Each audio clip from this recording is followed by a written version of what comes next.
আসসালামু আলাইকুম রহমতুল্লাহি ওয়া বারাকাতুহু।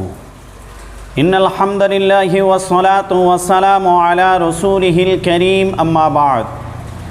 সম্মানিত বন্ধুগণ, দূরের এবং কাছের যারা আমাকে দেখছেন, সকলকে আন্তরিক মোবারকবাদ। আশা করি আল্লাহ আপনাদেরকে ভালো রেখেছেন, আমাকেও আল্লাহ সুস্থ রেখেছেন। আমিও আলহামদুলিল্লাহ আল্লাহর অশেষ মেহেরবানিতে ভালো আছি, সুস্থ আছি।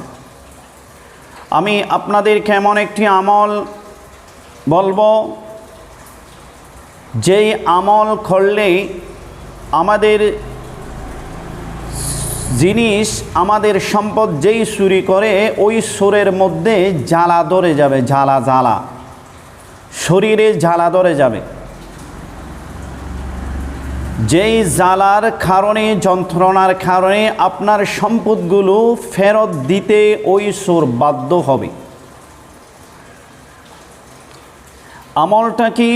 আমলটা হলো কোরআন শরীফের 30 নম্বর পারার একটা সূরা রয়েছে, যার নাম হলো সূরাতুদ দোহা। এই সূরাত দোহা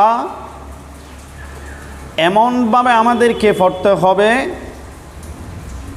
যেইভাবে পড়লে ওই সুরের শরীরে জ্বালা ধরে যাবে।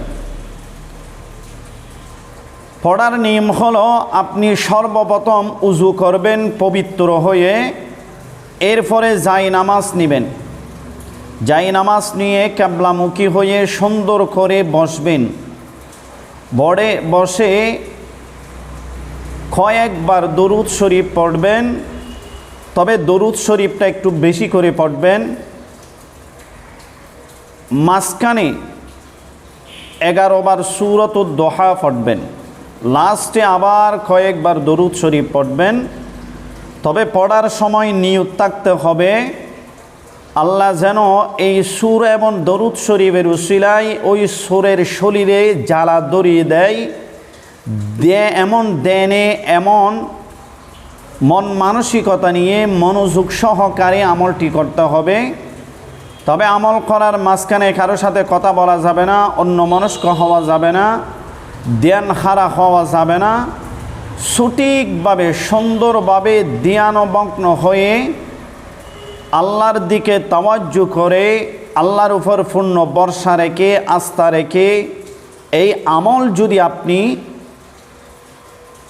করেন, তাহলে ইনশাআল্লাহ আশা করা যায় সুরের শরীরে জ্বালা ধরে যাবে। সূরাত দোহা এবং দরুদ শরীফ পড়ার পরে আপনি হাতের মধ্যে ফু দিয়ে 3টা তালি দিবেন। 3টা তালি দেওয়ার পরে আপনি আমলটা শেষ করবেন। আল্লাহ চাহেন তো ইনশাআল্লাহ ওই সুরের শরীরে জ্বালা ধরবে, যেই জ্বালার কারণে আপনার চুরিকৃত মালগুলো ফেরত দিতে বাধ্য হবে। বন্ধুরা, তদবির জগতের এই রকম সুন্দর সুন্দর ভিডিও পাইতে, নতুন নতুন ভিডিও পাইতে রুহানিয়ত তদবির শিক্ষা কোর্স চ্যানেলটি সাবস্ক্রাইব করে পাশে থাকবেন। আসসালামু আলাইকুম রহমতুল্লাহি ওয়া বারাকাতুহু।